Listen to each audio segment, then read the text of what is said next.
After many years of development, Bannerlord released into early access on March 27, 2020, with a game consisting of two parts, single-player campaign and multiplayer. And there were many in the Mount & Blade community who felt upset that the game was released with what they regarded as several key features missing.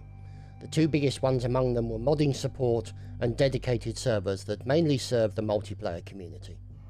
It got so bad at one stage for the mod developers that as a group they wrote an open letter to the developer Tailworlds telling them what they saw as the problems and how they could be solved. You only had to look at the multiplayer list of warband servers to get an idea of how much the longevity of the game has been extended by the support of dedicated servers and modding.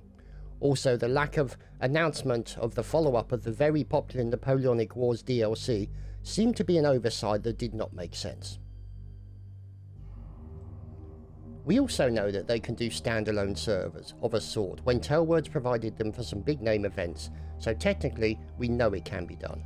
The question is, how would you judge the failure of the game? Is it a consistent holding of player numbers, number of unit support, lack of features considered to be key? Let's take a look at the stats, comparing Mount & Blade Warband to Bannerlord. You can see from the graph that Warband has a consistent, albeit small number of players regularly playing the game. Bannerlord took a very steep rise in the build-up to early access release, and then within a month, the players dropped from a high of nearly 250,000 to under 10,000 regularly. This could be attributed to a new game take-up, the appeal of a new Warband title, but what can explain the sudden fall-off to lower numbers within a 1-month period? Changes between Warband and Bannerlord included a matchmaking system, improved and updated combat system, and improved visuals, both player and environment. But was this enough to hold the player's interest? The stats seem to show it was not.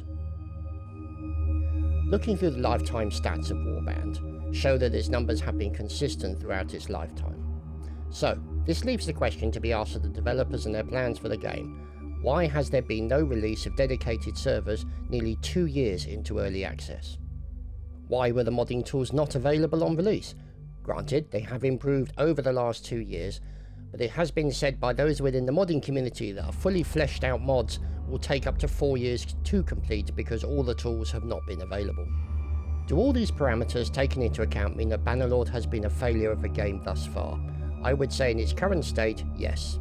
What remains to be seen is if Tailworlds can recover from this with its official release in October of this year, and turn Bannerlord into the shining example of enjoyable gameplay and longevity we all want it to be.